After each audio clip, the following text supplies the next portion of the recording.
And welcome back to the Cover 3 podcast here on CBS Sports. That's Tom Fornelli. I'm Chip Patterson, coming to you live at youtube.com/cover3 and everywhere you get your podcasts on demand. Thanks for hanging out. Smash that subscribe, smash that like and comment. Join us in the chat, aka the Cover 3 tailgate, where James jumped in almost 2 hours ago, getting the conversation going. Thank you, James. If, all caps, if Nebraska pulls off a win this weekend, can Dylan Raiola finally get some national love? He is the forgotten QB. Yes, we are going to be giving you our usual Tuesday offerings of getting you set for the Big Ten weekend ahead. It will include a big game breakdown of big time Michigan at Nebraska. We will also be going into Illinois, Indiana, a Friday night showdown between Iowa-Rutgers, and then just some notable things to be on the lookout for, as we've got double rivalry: Oregon hosting Oregon State, Washington traveling to Washington State, the Trojan horse rivalry between the Spartans and the Trojans. We look forward to seeing that rivalry renewed. They haven't played in the last 30 years. And then, of course, Maryland and Wisconsin among the other games to keep an eye on. So before we get to actual, breaking this thing down, Tom, do you think that Dylan has been forgotten, overlooked, or maybe sort of, cast to the side here to start the 2025 season? No. Okay. I will say, to answer that question, what if Nebraska wins and Dylan turns the ball over 3 times, but the team overcomes his mistakes and then they win anyway? Like, what if that happens? I can tell you right now, if you want to open up the narrative box, that is a Matt Rule culture win. Mm-hmm. That is when our fellow podcaster Matt Rule steps to the forefront, and this is no longer Dylan Raiola's team. This is Matt Rule, podcaster / head coach's team, and we talk about the year 3 bump. And I mean, I'm obviously telling jokes within this response, but if Dylan does not play well, but Nebraska wins, then I do think our main character, as they say, of the 2025 Nebraska Cornhuskers becomes less of Mr. Less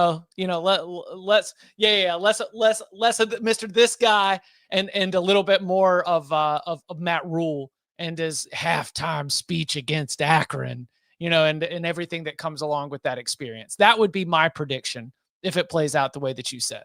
There are far too many podcasts out there.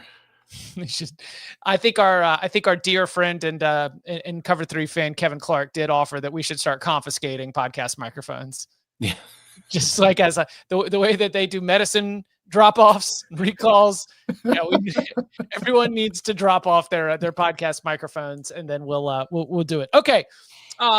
Danny Kanell will be joining us here shortly. We anxiously await his arrival, but we're not going to wait for him. We are going to jump straight into our Big Ten edition, a big game breakdown.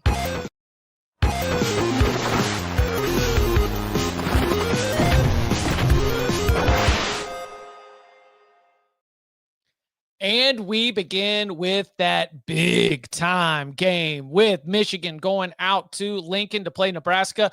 Danny will be there, as college football pregame will be live from the Rail Yard in Lincoln, 9 a.m. to 12 if you want to watch it on CBS Sports HQ. Plenty of coverage on Friday as well that you can catch from the crew right there: Damian Harris, Bryant McFadden, Mackenzie Brooks, and Emily Proud, in addition to our quarterback DK. Speaking of quarterbacks, let's not talk about Dylan Raiola, because we mentioned a little bit during our Upon Further Review yesterday about some of what we have seen from Bryce Underwood. So, Tom, from that perspective, knowing the changes and the turnover that we've had for Nebraska's defense, I don't know that we've seen a lot on tape or in action for Nebraska's defense to give us a full understanding of what this team can be.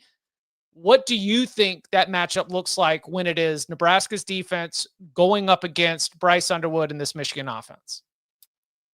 It's interesting because if we just go to the Cincinnati game, which was clearly, the best, our only data point that we can really pull from this, like, Brendan Sorsby did have a lot of success scrambling against this Cornhuskers defense. And if you look at Bryce Underwood so far this year, he is currently tied for 11th nationally among quarterbacks in scramble yards with 96.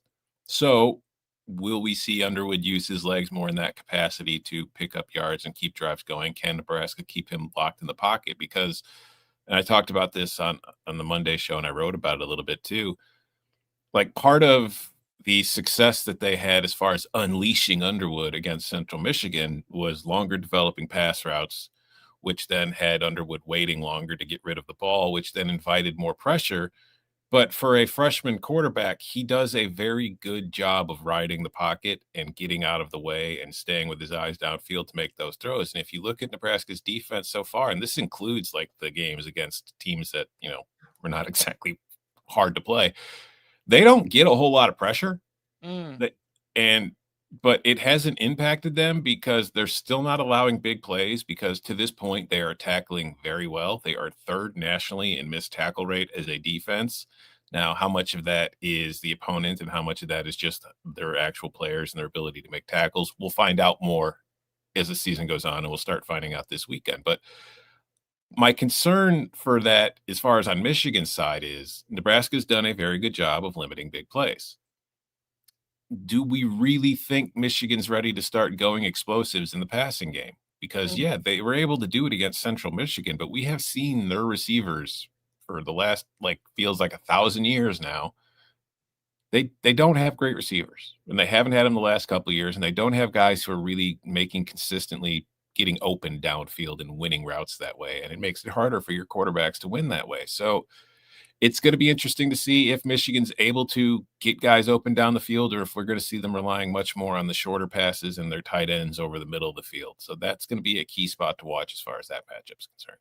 Yeah, we've been talking about Samaj Morgan for reasons good and bad for a long time. He was a return specialist. He's somebody who's very gifted athletically. Elsewhere, your other options are in there. The Indiana transfer, Donovan McCulley, and then Channing Goodwin, a sophomore who's really getting his first real college action at this point.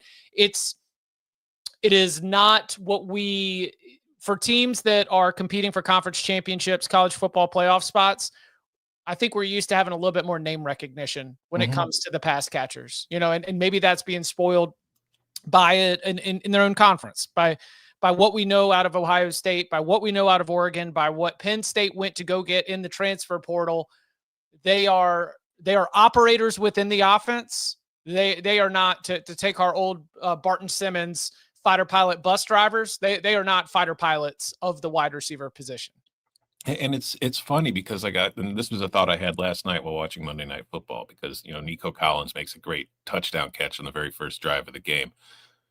And it's like, man, Nico Collins has been great in the NFL. It's like, and his numbers were so underwhelming at Michigan. And it's like, I go back and I look, and in his senior year, he had 729 receiving yards. But then I put it in the context. And since 2019, those 729 receiving yards that he had at Michigan were the fourth most by any Michigan receiver. And one of the people that was ahead of him was his teammate that year in 2019, Ronnie Bell, who had 789. So they just haven't had, it's been part of the offense, but it's also been a talent thing. It's like they did have those guys. They had Nico Collins, who's ended up a great receiver in the NFL. But the last 5 years, they haven't really had them. So what would we say? Roman, maybe? Roman Wilson's probably the best receiver they've had in the last few years. That's what I was going to offer. What's this? If it's what's the best card that you've got in this deck of trading cards you've just opened? I think Roman Wilson would be what I would offer up as my best offering there. What about for the data point that we have for Michigan? I think is more significant. Yes. Because while Nebraska opened up against Cincinnati on Thursday night in week 1 in Arrowhead, this Michigan team did have to go into Norman and play an Oklahoma team that has proven to be a formidable foe, both in terms of what John Mateer's been able to do with the new Sooners offense, but also what this Oklahoma defensive front is. So what do you think is going to be there in terms of one thing that I look at it for Michigan in this particular spot is you've gone on the road in a hostile environment. You've played a tough game. Before we move over to sort of the Dylan, Raiola, Nebraska side of things, I'm not ready to think that Michigan can't handle this environment, especially already knowing that they've done so. They lost the game, but they've at least gone through the motions. There won't be that there won't be that cold ice bath type scenario of stepping into the stadium. No, I don't think the environment's going to be too big of a, I mean, that's not to dismiss the environment. Like Nebraska, it's going to be a packed house. It's going to be loud. It's not going to be easy to deal with, but it's not going to be anything they haven't seen because Oklahoma was the same way. So at least they do have that under their belt. So maybe they're able to maybe work out some of the kinks that they had in the first game. You might see the operation look a little better in this one. The difference to me, though, is like, obviously Oklahoma's defense is outstanding. We know very blitz heavy. They got a ton of pressure in that game. They put a ton of pressure on everybody. And I mentioned that Nebraska's pass rush has not been about pressuring quarterbacks so much. Like when they just drop everybody back and rush 3 or 4, they're really not getting home.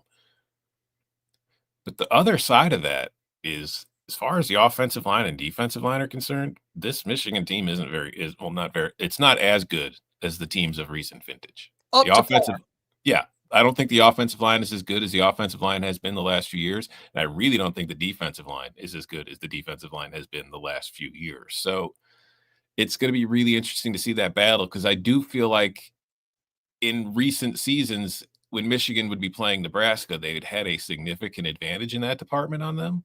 Mm-hmm. I don't think that advantage is nearly as wide in this year's meeting. Okay, so what about the other side? You mentioned Michigan's defensive line and sort of, I mean, shocker. We've lost NFL draft pick after NFL draft pick for 2 to 3 years right now. How do you see that group trying to have an impact going up against Dylan Raiola and the Cornhuskers offense? Well, the good news is they've been good against the run, and that even includes with John Mateer kind of like scrambling and doing John Mateer stuff in the Oklahoma game. They're only allowing 2.6 yards per rush.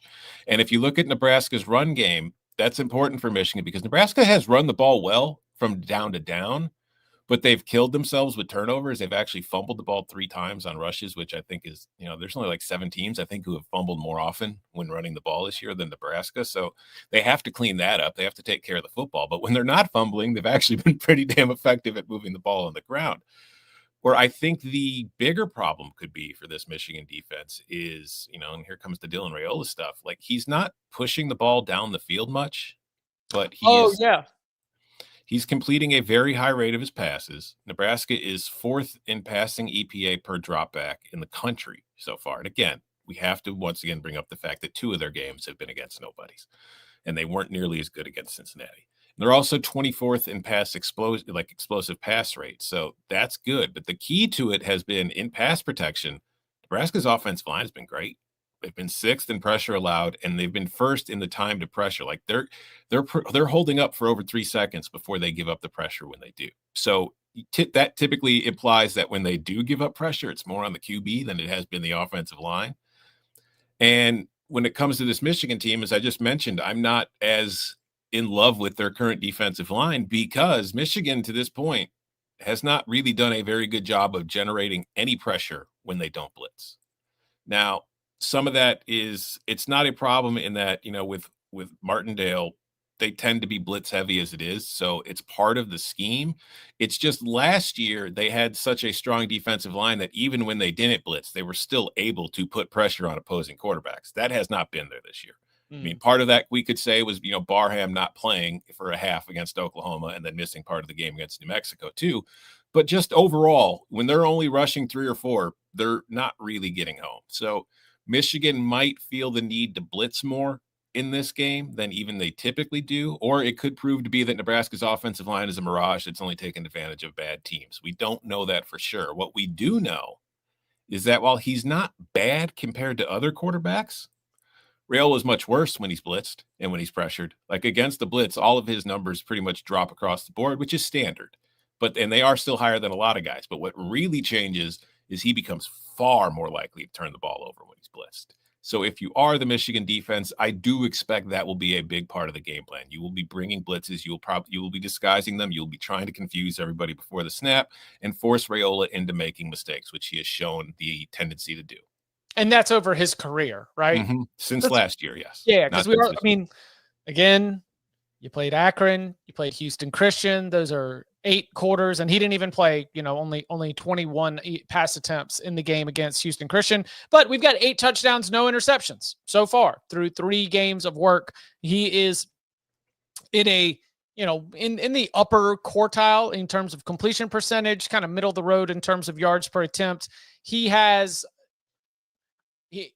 not explode against Cincinnati, right? I mean, that was when you were looking at it like, man, Dana's got him throwing a lot, but not exactly pushing that thing 20 plus yards down the field. The games and the game scripts have been very, very different in the last 2 weeks. That's going to be definitely something to keep an eye on. Who to you are some of the X factors or the important pieces for Nebraska outside of number 15?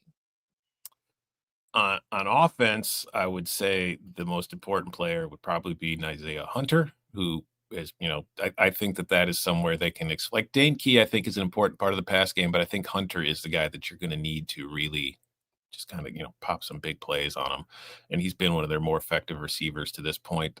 Other than that, it's just the offensive line as a whole. Like I mentioned the stats, they've been very good. But Michigan, even if this Michigan defensive line isn't as good as I think it has been, it's probably I would say Dante Corleone at Cincinnati is the best defensive lineman.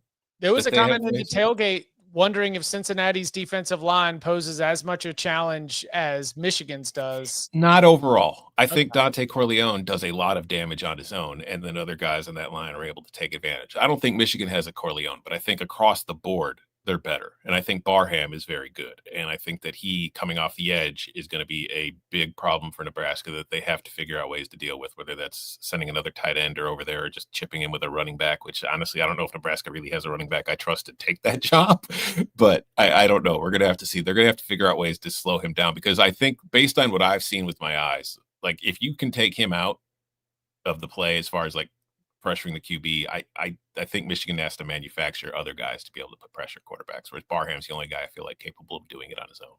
Thursday, of course, is when we offer our best bets in terms of the Cover 3 Locks pod, but from a wagering angle before we hit a break and turn our attention to a college football playoff elimination game that we got coming up in Bloomington.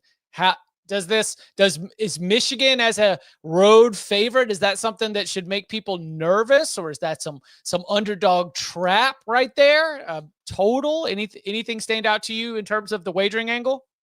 Based on how Bryce Underwood looked against Oklahoma on the road, and again, I think Oklahoma's defense is better than Nebraska's, but based on what you saw in that game and based on what you saw for Michigan's offense overall, in which let's not forget the only touchdown they had in that game came after a muffed punt, so they had a very short field. As far as moving down the field in the whole, they managed one field goal. It's pretty difficult to want to take Michigan as a road favorite. Not saying that means you want to take Nebraska. Right. I don't know how you could feel confident about taking Michigan as a road favorite based on what you've seen. Right. All right.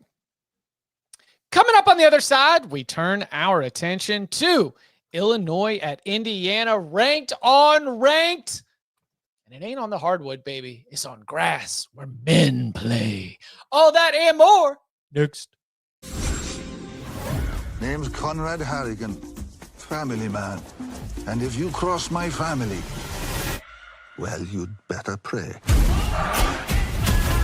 Mobland, new series streaming March 30th on Paramount Plus. Back here on the Cover 3 podcast, incredibly disrespectful of me, just not even keeping my college basketball facts straight. How dare I suggest that Indiana would be ranked in basketball? It's been a while. Ranked on ranked. Illinois at Indiana. Our friend Danny Kanell did say in his bold predictions before the season that this would be a college football playoff elimination game. And sure enough, when you look at the way that both of these teams have started the season, both off to undefeated starts, Indiana does not have a power conference win yet. This will be their first time really being tested. Illinois, on the other hand, did go on the road and pick up a victory against the Duke Blue Devils. Tom, I'm going to let you at least point us where you think. What place in this matchup do you start when it comes to the question, where will it be decided? I've got no idea. Nice. It's a hell of a way to... Check it out. Check it out on NBC Saturday night. I mean, this is the problem when it comes to trying to figure out Indiana, because last year, like the narrative is there, right? Like they didn't beat anybody last year. They played 2 ranked teams and they lost them both and blah, blah, blah, yada, yada, yada. But at least last season, while they played like a putrid non-conference schedule, they also had that road trip to UCLA early in the year. And while UCLA certainly wasn't a great team, the fact that Indiana went on the road and absolutely trounced another Big Ten team in a conference game gave you the sense early that, like, all right, this team might actually be pretty damn decent. This year, their non-conference has been Old Dominion, Kennesaw State, and Indiana State. And Chip, I know you love Sagarin ratings, so here they come. Let's go. Old Dominion is 63rd. Hey, listen. Not bad. Yeah. Happens to also be the game Indiana struggled to finish drives in, though. And then Kennesaw State's 174th. Indiana State is 211th. And they just absolutely whooped the crap out of them. So I think Indiana is good. And I think that for the Hoosiers, a home game, a home ranked matchup for the first time in a billion years, a top 10 team coming to town, this is your chance to shut a lot of people up who still think that you're kind of a fraud. And a lot of people do still think Indiana's fraud. I don't. I don't think they were an elite team last year, but I think that when you're able to beat teams the way they were able to beat them, you got to be pretty damn good. And I still think this Indiana team, talent-wise, when I just look at what they have on the field, is pretty damn good. But you're never going to convince people to really hop on board global or nationally until you start winning games like this. And I think that this is an Illinois team that is good. It's in the top 10 for a reason. It's won a game on the road against another Power 4 conference team by 26. But it's also an Illinois team with flaws. Like the last 2 weeks in that Duke game and even last week against Western Michigan, they got off to slow starts in the first half offensively. And then in the second half, they made some adjustments and they steamrolled. I don't think they can afford to get off to a slow start here. I think if you get off to a slow start in Bloomington with a packed house, like the energy and just the way that game's rolling, it could quickly get out of hand because this is an Indiana offense that I do believe is explosive. It has a quarterback who I do not believe is perfect, but is a quarterback with plenty of talent, plenty of like potential to be very good. And they have good receivers. They have a good offensive line. They have everything you need. You just need to see it against one of these teams. And it's hard to really know what to make of what the Hoosiers have looked like through 3 games because of that schedule. Danny Kanell joining us. DK, how we doing? This is your blood pressure is a little elevated right now. Stuck in traffic. It usually only takes me. I was at shoulder rehab, so getting a little work done on my shoulder. And there was a storm out, so people don't know how to drive when it rains hard. But in any case, sorry about that. Hey, here. No, we're all good. This is your college football playoff elimination game. You made it just yes, in time. That's right. Yeah. That's right. Told you guys this a while ago, and I think it does deliver at the Rock there at Indiana in prime time. This is a huge opportunity for both of these teams, I think, to showcase what they can do. I do feel like I trust Illinois better because I've seen them do it against at least somebody that I think is a better team than anybody Indiana has faced. I knew Duke lost the next game, and as Tom had pointed out, they did force 4 of those Darian Mensah turnovers. I trust, and you mentioned the explosive nature. I mean, Illinois' secondary is really strong. Like, so I still think this might feel a little bit more like a slugfest Big Ten game. I don't know if either of these teams are really going to light up the scoreboard, but I think I trust Illinois better because I've seen them do this. I do think Mendoza's delivered so far, but we haven't seen him on the stage. Is there anything that you feel like you can grab on? We were just talking about this with Indiana. I mean, do you feel like you know what Indiana is, especially compared to just the rest of the country? These other teams that we break down every single week, I've got games that I can go to and things I can pull from that help inform me of what I think we're going to see and how the matchup's going to go. I mean, is there anything that you're grabbing onto here for Indiana? No, I mean, I feel better because of the pass game that worked against who did they play this past week? Indiana State. Like at least they got that aspect going. Is that, after the first game was kind of paying attention a little bit more against Old Dominion, which it wasn't exactly airing it out. And it was, against much lesser opponents. So I feel better. They had a clean game coming out of that one, but I still feel like there's a lot of question marks for Indiana. Let's see. So like they seem pretty good offensively, right? Mm-hmm. They seem pretty good defensively. Mm-hmm. Still stout up front. I mean, Tom, how does this team not win by 30? because we haven't seen them do it against teams with similar body types yet. And Illinois is the first team with a similar body type that we have seen. And they got trounced by Ohio State last year. The game against Notre Dame wasn't as close as the final score. We'll remember the fourth quarter, Sig smoked it through the filter there. Yep. And Illinois is not on Ohio State's level, and it's not on Notre Dame's level. So this is very much in fact, my power ratings have Indiana being better than Illinois. I know that's not how they stand in the AP poll, but Indiana I have as being a point better than Illinois. So they should be favored at home by 3.5 to 4.5, depending on whatever you think Indiana's home field advantage is. I do think this is very much a coin flip game because I do think Illinois, what they do have is they are an experienced team that's been together for a while. Like everybody on this roster has been around for at least 2 years for the most part. The coaching staff has been there for the last 3 or 4 years.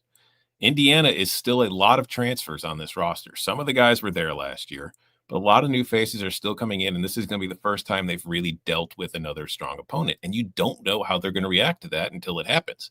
They could look fantastic. They could do to Illinois what they did to Nebraska last year. They could absolutely blow the doors off of them and suddenly find themselves in the top 10.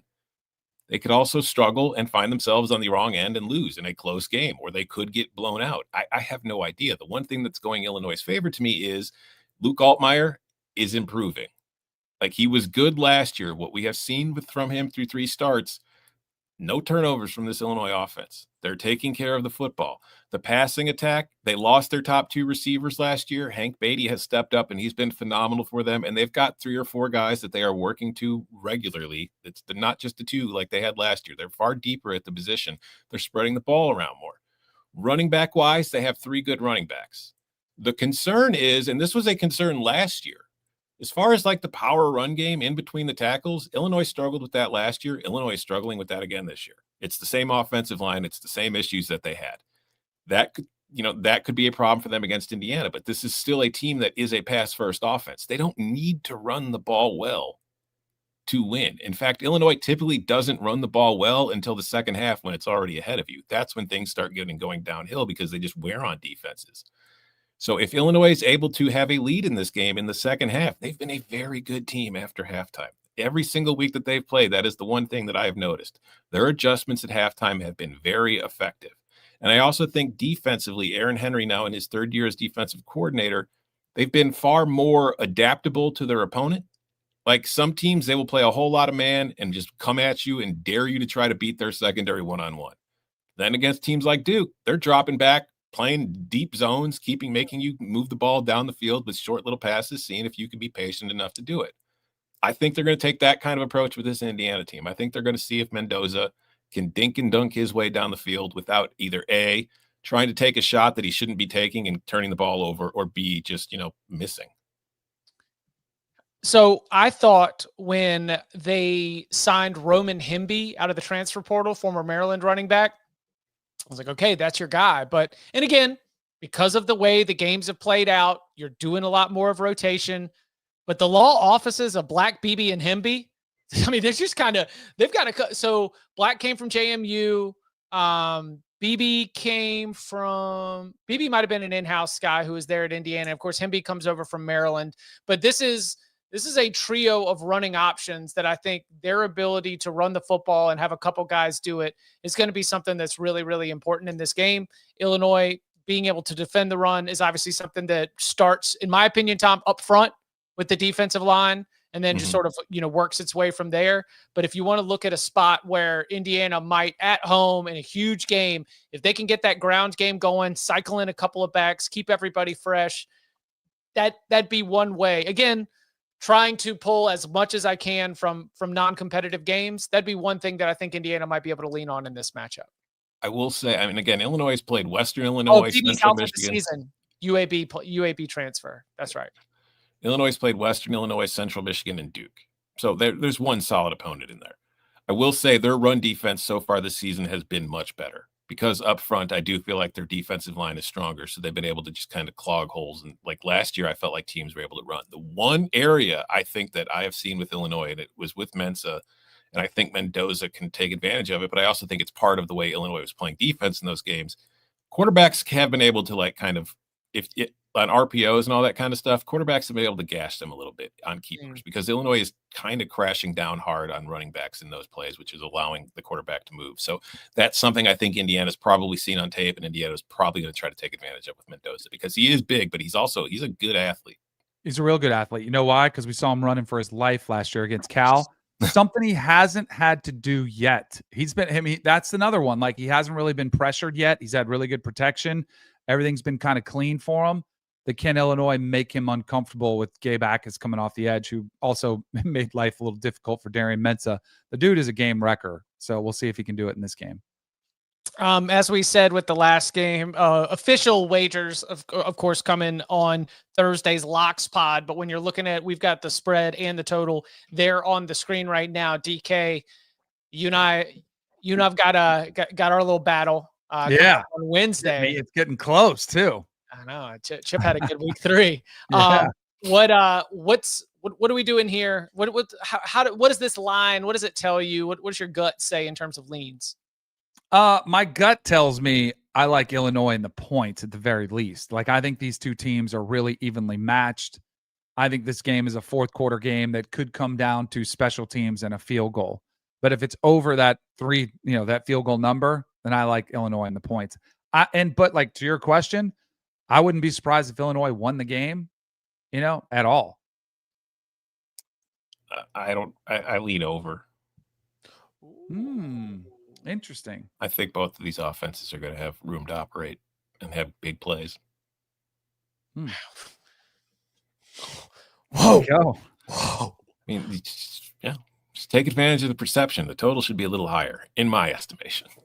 Okay. I like that right there. Again, that'll be Saturday in prime time, Illinois at Indiana.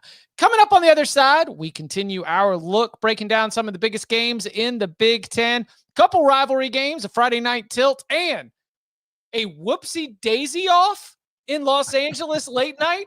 All that and more next. The crowd loves champions. Gladiator 2 is an epic spectacle. Remarkable! To amuse you is my only wish. The glory is yours, not mine. Very good. Gladiator 2, rated R, now streaming on Paramount Plus. Back here on the Cover 3 podcast, continuing our run to get you set for the Big Ten week ahead. This is sometimes, if you're watching on YouTube or listening on podcasts, a time where we will be on CBS Sports Network. Right now, because we are just so supportive of the World's Game, we are ceding our time on this particular Tuesday to the beginning of Champions League. Tom, we got any Champions League best bets? Any action here for match day 1? No. Mm-mm. I don't bet the Champions League until they get to the knockouts. Group stages are an absolute just random number generator. Yeah. Danny, I know you're dialed in. Super dialed in. Yeah. I got a huge play. I can't even tell you. The Gunners? Yeah, sure. Isn't Arsenal here in the early window, Tom? I love Arsenal. Yeah, they're playing in 10 minutes. It's Arsenal and Bilbao Athletic from Spain, or Athletic Bilbao. You can, of course, follow all that action on Paramount Plus, CBS Sports Network. It's a Champions League. A Hobbit character. Bilbao. I do. When I see it on the scoreboard, I do say Bilbao in my head. It's from the Basque region. Yeah. Okay. We'll go. I'll just stick with that comment right there, because I saw someone in the tailgate before the show got started. Jaden Maeva against Aiden Childs does have the potential to be explosive. 11 p.m. Eastern time kickoff will challenge some of our East Coast listeners and viewers. Of course, as you know, you'll be rocking with us. You'll be rocking with us. 11:30 p.m. Eastern time. This game will be going on as we roll through our Week 4 instant reaction here. Tom, what have we seen from Michigan State so far? Because, USC, weather delayed as they were, we spent a lot of time diving into the team in advance of their game against Purdue. And then I don't know if there's anything we can get to the USC side of this, but for Michigan State, what do you feel like you've learned about the Spartans here? I will start with the positives, centering on Aiden Childs. Aiden has been far more accurate to start this season than I believe he was at any point last year.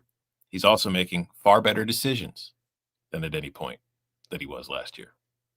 And now for the reality. He still holds onto the ball forever. He still takes way too much time to make those better decisions. He has been sacked 8 times already in these games, and it's not like they've been playing a juggernaut of defenses. It is not his offensive line's fault. Statistically, Michigan State's offensive line ranks 23rd nationally. They're giving him 2.65 seconds until he's pressured, when he is pressured. Do you want to know how long Aiden Child is holding onto the ball for? 8 seconds. On an average of 3.3 seconds. So for those keeping track at home, that is about 6.65 tenths of a second too long compared to when the pressure shows up. His average time of 3.3 seconds to get rid of the ball ranks 135th of 136 quarterbacks as far as being way too damn long. The USC defense is better. It is. Do you know who's leading the country in sacks right now? Yeah, I do. Now, some of that has been the opponents. Clearly. But the USC defense is better. It is not the defense you're used to seeing the last 4 or 5 years. It is legitimately looking pretty damn good. I have serious concerns that those excellent decisions and those accurate throws Aiden Childs has made to this point will not be in existence come Saturday night against this USC defense. I think we could see last year's version of Aiden Childs return. I think it's going to be a long night for him. USC's defense. Remember, Dan Lynn was hired last year, and I think it's taken a while for him to get used to his personnel, for them to adjust the personnel that he's playing with. They made the, and asked Lincoln about that last week about the strength and conditioning program, and it was made late in the, off season. So, but I do think they are physically stronger than maybe they've been for Lincoln Riley. I feel like they're playing with more of a mentality for physical football, which has been something that Lincoln Riley has struggled with because he's such an offensive minded coach. I think it's going to be a long night for Aiden Childs. And I do love what I'm seeing from Jaden Maeva, whatever way you want to say the last day. I think this is another game for USC that they're going to be able to have their way. You had a nice little chat with Lincoln. Yeah, it was great. Yeah. It was pretty relaxed. We talked about the new plane, all the new stuff going on out there. He's got a good I'm listening pursed lips face. Yeah. And all of a sudden then it loosens up a little bit. That was, I think it started on CBS Sports HQ and then y'all ran it on College Football Pregame too. Yeah. You know what's a flex when I was like, hey, do you ever get a chance to watch the quarterbacks that you coached? And he's like, well, I have 5 of them in the NFL right now. It's like, he's like, can't watch them all. Do you know what's funny that I noticed in the background? I mean, great, unnecessary for this big game breakdown, but of all of the things that he might be able to have, did you notice what trophy is most prominently displayed behind him in the office? It's the Broyles Award trophy. I don't know if that says anything or if it's just the one that looks the coolest, but the best assistant trophy. Again, I don't know trophy etiquette. I don't want to extrapolate this and say what it says about you or whatever, but he's won Big 12 titles. Yeah. He's got a lot that he could put there, but hey, he's never forget where you came from, Link. Right. It's right. You always be nice to your assistants. Go ahead, Tom. I was going to say the other flip side of this game too, like Dylan Lonergan lit Michigan State up for 390 yards and 4 touchdowns. All right. How can they cover USC's receivers here? And no offense to Boston College players, but Boston College does not have USC's receivers. So if they were struggling to cover those dudes at home, what are they going to be able to do against USC on the road? I think that, obviously the spread's 17.5. There is a chance that this one could be an absolute 30 to 40 point trouncing. This could be like the game that USC jumps into the top 15. They play so damn well. So are you willing to cast aside trying to nitpick the Purdue game because of the circumstances? I won't. They weren't perfect. Right. But I will say, Purdue is better than it's not last year's Purdue. It's a better football team. It's just plain and simple is. And B, while they didn't look nearly as good on the road, they looked a hell of a lot better on the road than they did at any point last year. Like, I mean, last year they were losing to Maryland on the road. This year they just failed to cover against Purdue. Like, that's the biggest mistake that they made. But now they're returning back home where they've been very, very, very, very, very good. I mean, remember, they gave Penn State hell last year at home. Mm-hmm. I just think that Michigan State, and we've seen this, teams having to travel like across the country like this tend to struggle. Michigan State's the team doing that traveling this week, and I think it's outclassed in most departments on the football field. I think this could be blowout city. Danny, do you take anything out of the Purdue game? What was the delay? I mean, what was it? 3 hours? I mean, it was one of the longer delays. And they were up 17-3 at half, and I could not get out of my mind the idea that the game plan in the second half was, boys, let's get out of town. Yep. You know, we got a long trip back home. We have been. It was like one of those games where you handle your business, you get in, you get out, and you like. It's a couple touchdowns in the second half. I'm not going to stress over. I think if you're Lincoln Riley, you're very pleased that you had that performance, your first road game in the Big Ten this year. Yep. Is that your expectation as well here? The USC handles business. Yeah, I think USC is a lot better this year. I think they're legit. I think he's found his quarterback. He's seeing the field really good. They have a really good feel for each other. We've talked a lot about the weapons he's working with. They feel really, really good. Jonathan Smith going to do any interviews at UCLA while he's in town? Come on, Chip. Come on. Maybe. Yeah. Right. Although I don't know if he has time, honestly. Like, it's hard. LA traffic is a real thing. I don't know if he's going to, like, unless he can get like a helicopter, which would not be exactly flying under the radar. Like, hey, coach, why are you getting on a helicopter right now? We're supposed to be preparing for the game. Oh, no, I'm just going sightseeing. Want to go see the Hollywood sign. Listen, it is, they find the hotel that's connected to LAX and they get a nice little conference room and you just have your car service come like an hour and a half later, you know? All right, boys. They lost my bags, boys. I'll meet you at the hotel. Oh, man. All right, other action. Speaking of Washington, no connection there at all. Washington at Washington State. We've got a story on CBSSports.com right now. Apparently, that was at Jed Fish's press conference. Jed Fish was a former interim head coach, former offensive coordinator, and quarterbacks coach at UCLA. But Fish directed it very appropriately. He was like, look, guys, they beat us by like 1 score last year. Like he is fired up about how they got to the 1 yard line and weren't able to win that football game. He thought the Huskies were better. I thought the Huskies were a better football team last year. So you got Apple Cup, real rivalry going on. Now, Oregon also taking on Oregon State, Civil War, Apple Cup. Rivalry weekend for the former Pac-12 schools in the Big Ten. What stands out about either one of these matchups? Washington State and Oregon State are in a bad place. Really bad. Just as programs right now. And yeah, Washington State beat Washington last year by a point. Very close game, but they had John Mateer. They had Ben Arbuckle. They have neither this year. And they have not looked nearly as good as that team. These are 2 more games where I know they're rivalry games, and it sucks the circumstances that have struck these rivalries, the way that this has all gone down. But maybe once, there's more certainty in the Pac-12 as far as when that league reforms next year, we can expect Washington State and Oregon State to rebound. But right now, while they're in the wilderness, no, I think these are going to be just cakewalks for both schools, for Oregon and Washington. You don't throw out the record books? No, not this year. I don't. I don't either. Did you see Trent Bray is already getting questioned? Should he keep the job? And is he happy? Like, are you the right man for the job? It was uncomfortable. It is not great. Do you know what got my attention to it was when the reporter who shared the video said that she'd been holding on to it until the column was written. She was like, I didn't want to share this until the column was up, because the columnist who wrote the column about how Oregon State should move on from Trent Bray was the one who got him going on the line of questioning.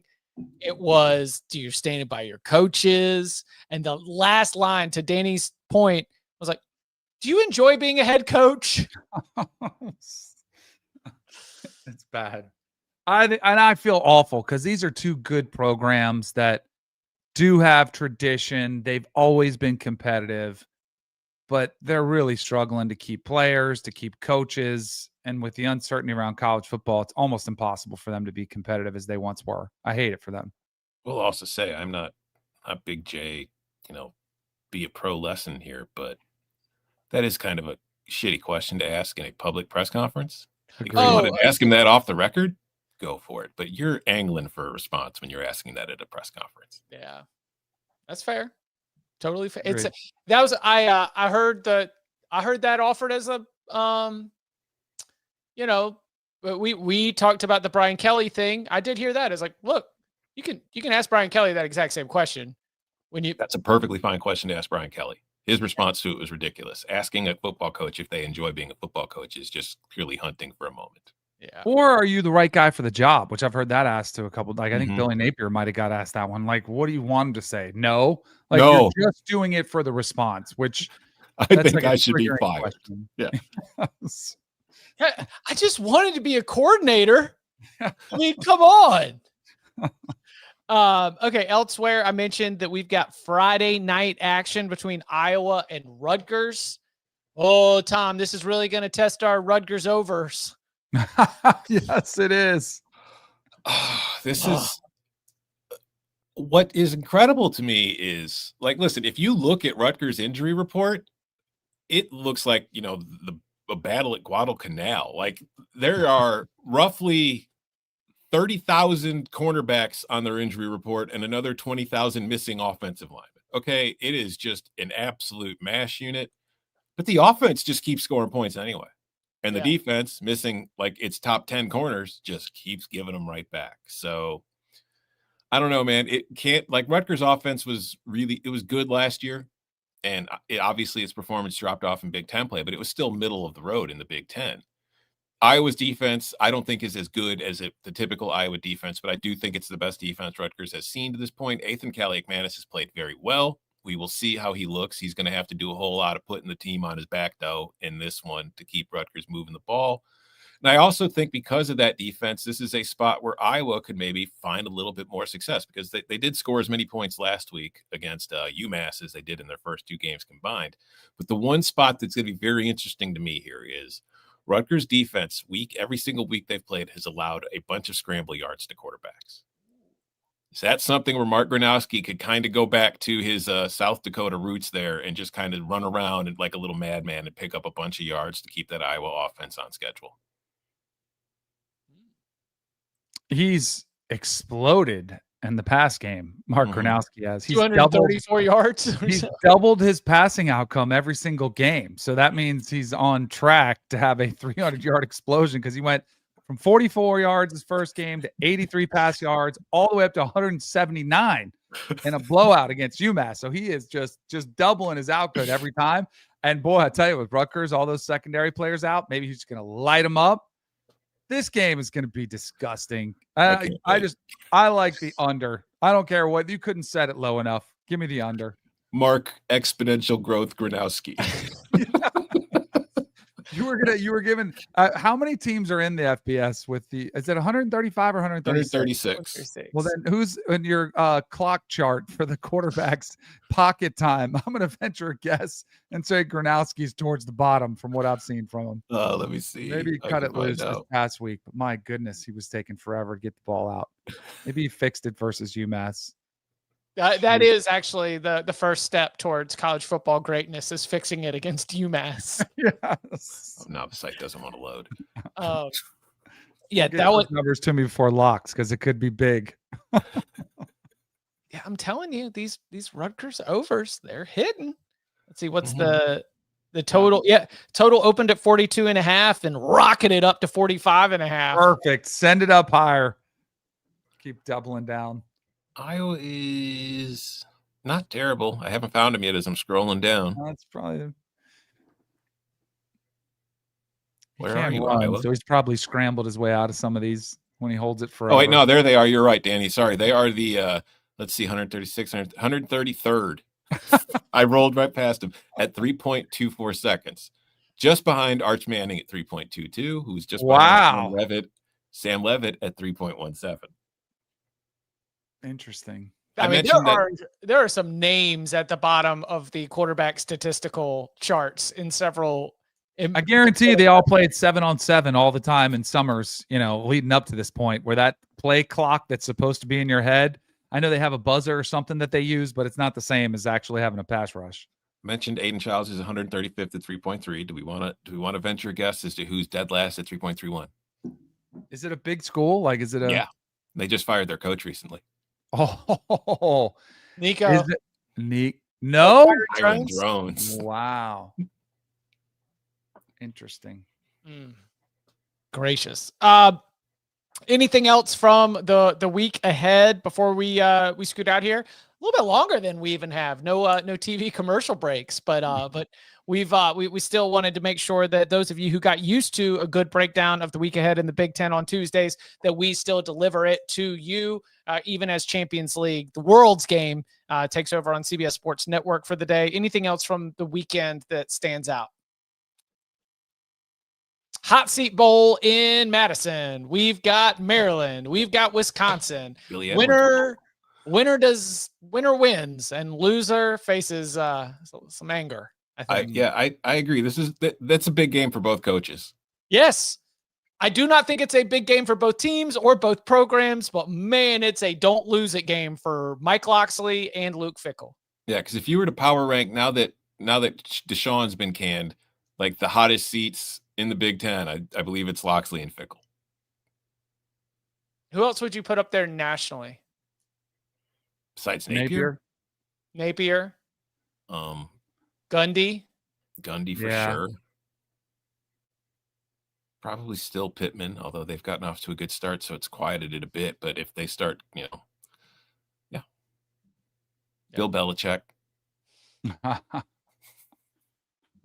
Hey, I still haven't found it, but my friends Joe Ovius and Joe Giglio on their show, The OG, they said that there was a prominent sports book that threw up both the scores against Charlotte and Richmond, and they said that's why he's the GOAT. Oh man.